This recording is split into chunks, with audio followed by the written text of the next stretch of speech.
Meus amados irmãos, a paz do Senhor Jesus, mais uma vez estamos aqui para estudar a lição da Escola Bíblica Dominical e aguardamos que esse estudo possa contribuir com os nossos professores que estarão ministrando aula e também contribua com os nossos irmãos que, por motivo da pandemia, não poderão estar participando da Escola Bíblica Dominical nas suas congregações.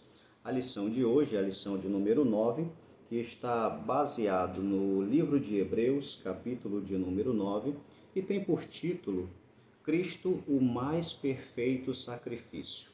A nossa lição de hoje, ela aborda um sistema sacrificial do Antigo Testamento e já iniciando no primeiro tópico da nossa lição, aborda acerca dos sacrifícios. Eu poderia mencionar para você pelo menos 5 sacrifícios que eram realizados no Antigo Testamento. Nós tínhamos a oferta de holocausto, nós tínhamos a oferta pacífica, nós tínhamos a oferta de manjares, nós tínhamos a oferta da culpa e a oferta pelo pecado. Este último, a oferta pelo pecado, é o que está inserido na nossa lição. Eu gostaria de descrever para os meus irmãos como se dava a oferta pelo pecado no antigo Israel. A Bíblia Sagrada nos dá respaldo para nos dizer que quando o pecador precisava pedir perdão, ele tinha necessidade de ir até o templo, até o tabernáculo para poder apresentar o seu sacrifício. Indo até o templo, ele precisava levar um animal macho, sem defeito algum, tanto pela manhã quanto pela tarde, que eram os horários onde os sacerdotes estavam disponíveis para fazer o sacrifício, e o pecador levava a vítima, levava o seu sacrifício para poder morrer no seu lugar. Chegando até o tabernáculo, o pecador entregava o sacrifício ao sacerdote e o sacerdote faria uma avaliação do animal que foi levado para o sacrifício e, dependendo da avaliação do sacerdote, o sacrifício seria feito ou não. É interessante nós já notarmos nesse princípio da lição que o sacerdote não avaliava o pecador, mas avaliava o sacrifício. Uma outra coisa muito importante, dando sequência ao sistema sacrificial, é que o pecador, além de dispor da vítima para poder fazer o seu sacrifício, ele também precisava se conectar com a vítima de uma forma pré-estabelecida pela Bíblia. Quando o pecador chegava no tabernáculo, ele deveria impor a mão sobre aquela vítima, sobre aquela ovelha, sobre aquele animal, e ele faria um reconhecimento dos seus pecados, transmitindo para aquele animal todas as suas falhas, todos os seus erros, todos os pecados cometidos. Ao transferir os seus pecados para aquele animal, impondo a mão sobre a sua cabeça, ali o sacrifício estava substituindo a pessoa do pecador. Depois disso, o próprio pecador pegava uma faca ou um cutelo e ele cortava a garganta do animal, tirando o seu sangue e iniciando o processo do sacrifício. É interessante nós notarmos que o sacrifício era feito pelo próprio pecador. Era o pecador quem faria a substituição através da imposição das mãos e era o pecador que degolava o animal. Esse sistema estabelecido por Deus identificava o pecador com a vítima, porque Deus desejava que o pecador sentisse que alguém estava morrendo em seu lugar. Esse sistema ele era feito todos os dias, de manhã e pela tarde, mas o autor da nossa lição complementou a nossa lição citando o dia da expiação, que já era um dia memorável, feito uma vez no ano, um sacrifício que alcançava todo Israel e não era um sacrifício individual. Me permita, juntamente com você, nós meditarmos de como que funcionava este sacrifício do dia da expiação. A Bíblia Sagrada nos diz que o sumo sacerdote, primeiramente, deveria oferecer um sacrifício por si. Ele deveria levar um bode e um carneiro e ele deveria sacrificar não somente por ele, mas por toda a sua casa. Entenda, a casa do sacerdote não era apenas o seu lar, mas a casa do sacerdote era todos os sacerdotes de Israel.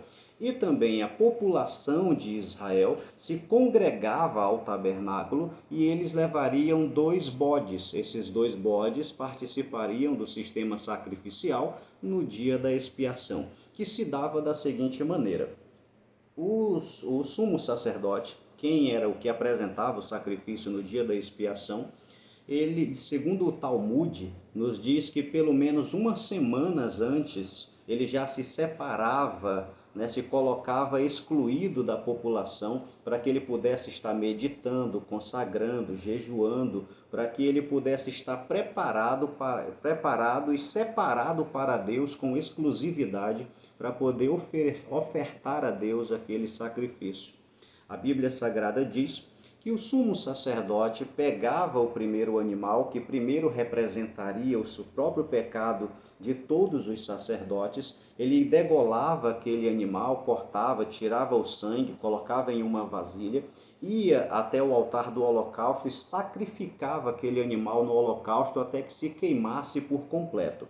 O sumo sacerdote pegaria um pouco da brasa do holocausto, colocaria dentro de uma outra vasilha, um incensário, colocaria ali dentro aquelas brasas e entraria para dentro do tabernáculo com 3 utensílios. Primeiro, o sangue da vítima. Segundo, o incensário com as brasas tirado do altar. E o terceiro item era o incenso. Ao entrar dentro do tabernáculo, o sumo sacerdote levava aquele incensário e colocaria até o altar de incenso, que era o último utensílio antes de entrar no Santo dos Santos. Ele colocava ali aquele utensílio, o incensário, pegava o incenso, que era uma das coisas que ele havia levado, e colocava em cima do incensário de modo que tocasse a brasa. Quando o incenso toca a brasa, provocava uma fumaça. Essa fumaça enchia todo o templo e também cobria a arca da aliança que estava no Santo dos Santos. Ali Deus se manifestava, sentia o cheiro do sacrifício e naquele cheiro a Bíblia Sagrada diz que era oferta suave ao Senhor. O sumo sacerdote depois entrava dentro do Santo dos Santos e, estando lá dentro, frente a frente com a arca da aliança, ele pegava o terceiro utensílio que ele levou, que era o sangue do sacrifício, ele molhava o seu dedo naquele sangue e espargia, jogava em cima do propiciatório, que era a tampa da arca. Ele fazia isso por 7 vezes, jogava o sangue 7 vezes sobre a arca. Finalizou, ele saía de dentro do Santo dos Santos. Detalhe, ele saía de frente para a Arca da Aliança andando de costa, porque nenhum homem vira as costas para Deus e permanece vivo. Ao sair de dentro do tabernáculo, ele chegava lá fora, havia 2 animais que agora representavam a congregação de Israel. Ele pegava um dos animais, depois de lançar sorte, pegava aquele animal e repetiria todo o sacrifício novamente, tiraria o sangue e depois de tirar o sangue, entraria no Santo dos Santos de novo e novamente derramaria o sangue 7 vezes sobre a Arca da Aliança. Finalizado esses 2 sacrifícios, ele sai de dentro do tabernáculo e abençoa todo o povo de Israel. Mas ainda a celebração não acabou. Depois disso, ele pegava o segundo bode que representava a congregação de Israel, colocava sua mão sobre aquele bode, botava os pecados de Israel, transferindo aqueles pecados para o bode, e uma pessoa que havia sido separado para determinado trabalho, pegaria aquele animal e conduziria aquele animal até o deserto, o que significava que o pecado Deus havia perdoado pelo sacrifício e agora, através daquele segundo animal, o bode, o pecado estava sendo tirado do meio do povo de Israel. Ao finalizar esse sacrifício, ainda restava o carneiro. Lembra? O sumo sacerdote trouxe um bode e um carneiro. O carneiro, que era o segundo animal trago pelo sumo sacerdote, era agora sacrificado à vista de todo Israel, para que todos celebrassem um momento de grande festa e de grande celebração, porque o pecado de todo o povo estava perdoado. Meus irmãos, os animais morriam, havia toda uma liturgia, tudo isso foi substituído pelo sangue de Jesus no Calvário. Jesus de Nazaré morreu pelos nossos pecados e morreu uma única vez para que todos os nossos pecados fossem perdoados, sem a necessidade de ficar repetindo este sacrifício. Jesus morreu por nós uma única vez e nunca mais vai morrer novamente, porque o seu sacrifício permanece para sempre. O segundo tópico da nossa lição trata sobre o poder do sangue de Cristo na nova aliança. Observe que todo o sistema sacrificial sempre tinha o sangue ali sendo derramado. Da mesma forma, Jesus também, ao derramar o seu sangue, ele dá garantia do novo pacto. Então, qual a importância do sangue de Jesus? Primeiro, a garantia do novo pacto, o qual o seu sangue traz até nós. Está escrito na carta de Coríntios, a leitura da Santa Ceia, que diz para nós que este é o meu sangue, é o sangue do Novo Testamento. Fazer isto todas as vezes que beberdes em memória de mim. Então, o sangue de Jesus é o sangue que traz a garantia do novo pacto. Por que o sangue de Jesus é mais importante que o sangue dos animais que eram sacrificados no Antigo Testamento? No Antigo Testamento, o sangue do animal, ele tinha o potencial de cobrir o pecado. Lembra-se? Quando o sumo sacerdote pegava o sangue e jogava em cima da arca da aliança por 7 vezes, ali o sangue cobria o propiciatório. Esse era o poder do sangue, do sacrifício no Antigo Testamento. Ele cobria pecado. Mas o perdão de Jesus, através do seu sangue, ele não cobre o pecado da humanidade. O sangue de Jesus, ele limpa a humanidade do pecado. Ou seja, Jesus e o seu sangue purifica o homem do pecado. A antiga aliança cobria o pecado, mas não tinha poder de mudar o pecador. Na nova aliança, o sangue de Jesus não somente limpa o pecador, como lhe dá poder para vencer o pecado, através do sangue de Jesus e através da presença do Espírito Santo. Uma segunda coisa que demonstra o poder de Jesus acerca da nova aliança é o Novo Testamento.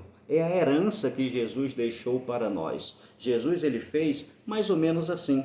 Ele ele fez um testamento para nós. Ele escreveu lá o seu testamento e botou assim: olha, eu vou deixar para vocês um novo testamento. E Jesus escreveu lá no seu testamento, deixando isso como herança para nós. Aí ele disse: eu vou deixar como herança para vocês o Espírito Santo. Aí ele pega, escreve lá no seu testamento: deixou para nós o Espírito Santo.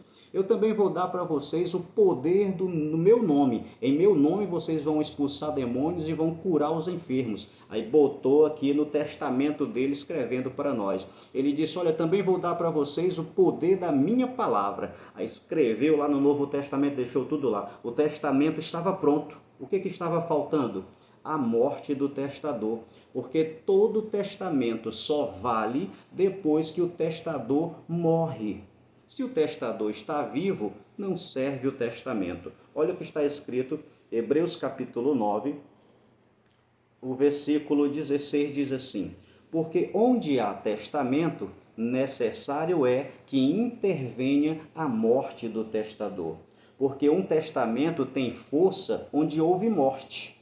Ou terá ele algum valor enquanto o testador vive? Questiona o escritor. Então, meus irmãos, um testamento só vale depois que morre o testador. E Jesus morreu por nós, nos dando como herança o Espírito Santo, a palavra, o poder do seu nome, as suas promessas, o Novo Testamento.